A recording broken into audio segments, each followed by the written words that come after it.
안녕하세요. 2학년 1단원 세 자릿수입니다. 10이 10개면 얼마다 나와 있습니다. 두 가지로 풀 겁니다. 자, 첫 번째 방법은 이 0을 스티커처럼 사용하는 겁니다. 10이 10개면 자, 이 0을 하나 띄세요. 그래서 뒤쪽으로 옮겨 놓습니다. 자, 여기 있는 0을 두 개를 띄어서 이쪽에 옮겨 놓은 겁니다. 그러면 어떻게 바뀔까요? 1이 1개면 이렇게 바뀌었다고 생각하세요. 상상으로 하는 겁니다. 1이 1개면 얼마일까요? 1이 1개면 1이죠? 그런 다음에 스티커를 이렇게 갖다 붙이는 겁니다. 그럼 어떻게 될까요?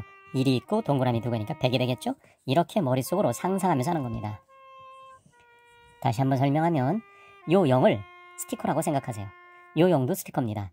그러면 상상 속에서 요 0과 0을 떼냅니다. 그리고 뒤쪽에 두 개를 붙여놓습니다. 그러면 1이 1개면 1이다 하고 1을 쓰고 스티커처럼 두 개를 붙이는 겁니다. 자, 그럼 밑에 걸로 한번 해볼까요? 100이 2개면 얼마다? 어떻게 한다고요? 0을 스티커라고 생각해서 이 두 개를 떼서 이쪽으로 두 개를 놓습니다. 그러면 1이 0은 없다고 상상하는 겁니다. 1이 2개면 얼마죠? 1이 2개면 얼마죠? 2겠죠? 그럼 2를 쓰고 요 0 두 개를 스티커처럼 붙입니다. 자, 그래서 200입니다. 100이 7개면 얼마다? 자, 역시 1이 7개면 이라고 상상합니다. 이 동그라미 두 개는 스티커처럼 떼어서 이쪽으로 왔다라고 생각하십시오. 0 두 개는 스티커처럼 떼어서 두 개 와 있습니다. 그러면 1이 7개면 얼마죠? 7이죠? 그리고 이 스티커 두 개를 붙입니다. 그럼 700으로 되겠죠? 스티커처럼 0 두 개를 붙입니다. 이렇게 하면 3학년 때 소수점도 잘 해결할 수 있습니다. 3학년 때 소수점을 해결하려고 이런 방식을 한번 써보는 겁니다. 100이 3개면 그러면 요 0은 스티커라고 생각해서 떼어냈다라고 생각하고 그럼 1이 3개면 3이죠? 그리고 이 0 두 개는 스티커처럼 붙입니다. 자, 그러면 이제 지금부터는 다른 방식으로 한번 풀어보겠습니다. 숫자 자리에는 자 100이 8개면 100자리에 100 밑에 8을 쓴다. 100자리에 8을 쓴다는 겁니다. 100 밑에 8을 쓰는 겁니다. 이렇게. 그 다음 여기 10자리 10에 대해 설명이 있나요? 없죠? 10에 대해 설명이 없으니까 10자리는 0을 씁니다. 여기에 1에 대한 설명이 있나요? 없나요? 없죠? 그럼 1자리에도 0을 씁니다. 그럼 100이 8개면 800입니다. 이렇게 하는 방식이 또 있습니다. 그러니까 숫자 자리에 이름이 있다는 것을 이용해서 그 100자리 밑에 얼마를 쓸 것인가 하는 거죠. 100이 5개라는 건 100자리에 어떤 수를 쓴다? 100자리에 5를 쓴다. 100 밑에 5를 씁니다. 100자리에 5를 씁니다.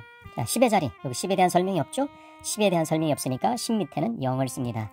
1의 자리에 대한 설명도 없죠? 그럼 1자리도 0을 씁니다. 그러면 500이 되겠죠? 500. 9개면 얼마다? 자, 100자리에 9를 쓴다. 100자리 밑에 9를 써줍니다. 10에 대한 설명 없고 1자리에 대한 설명이 없죠? 그럼 10자리에 0 써주고 1자리에도 0을 씁니다. 그럼 900. 900입니다. 자, 여기 1자리 머릿속에 상상하세요. 1자리, 10자리, 100자리가 있는 겁니다. 100이 6개니까 100자리에 6을 쓰라는 거죠. 100자리에 6을 썼습니다. 요 뒤에는 10자리, 1자리가 있는 거죠. 자, 여기 10에 대한 설명이 없죠? 그럼 10자리에 0을 씁니다. 1에 대한 설명 없죠? 0을 씁니다. 자, 다시 이 자리 누구 자리라고요? 1의 자리. 여기는 10의 자리. 여기는 100의 자리. 이렇게 있는 겁니다. 이제 머릿속에 이렇게 100자리, 10자리, 1자리, 1자리, 10자리, 100자리를 머릿속에 기억해둬야 합니다. 자, 300이 있습니다. 여기는 1의 자리, 가운데는 10의 자리, 여기는 100의 자리죠. 그러면 300이라고 읽습니다. 10자리는 없다, 1자리도 없다. 그러니까 100자리만 읽어주면 되겠죠. 그래서 300.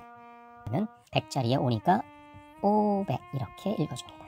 여기가 1의 자리, 10의 자리, 100의 자리죠. 100의 자리에 8이 있습니다. 800. 100자리만 존재하니까 400이라고 읽습니다. 얼마 전 수를 써보세요. 600. 자, 100자리에 6이 있다는 거죠. 그럼 100 밑에 6을 쓰고 10자리 설명 없죠? 없으니까 설명하지 않은 겁니다. 1자리도 설명하지 않았죠? 그럼 600이 되겠습니다. 100자리에 9가 있다는 거죠. 100자리에 9. 여기 100자리라고 머릿속에 상상하셔야 됩니다. 10자리 없습니다. 0. 1자리에 대한 설명도 없죠? 0. 200. 100자리에 1을 쓰고 10자리 설명 없어서 0 쓰고 1자리 설명 없어서 0 씁니다. 700. 100자리에 7을 쓰고 10자리 설명 없죠? 1자리 설명이 없습니다. 0을 쓰게 됩니다. 최선을 다하시는 부모님과 세 자릿수를 배우고 있는 초등학교 2학년 학생 여러분을 응원합니다. 수학은 도전해서 맞출 수도 있고 수학은 도전해서 틀릴 수도 있습니다. 그렇게 틀렸을 때 다시 한번 도전하는 용기를 주는 과목이 수학입니다. 초등학교 2학년 여러분은 할 수 있습니다. 틀리더라도 다시 한번 도전해 보십시오. 여러분은 할 수 있습니다. 충분히 할 수 있습니다. 다음 시간에 또 찾아뵙겠습니다. 감사합니다.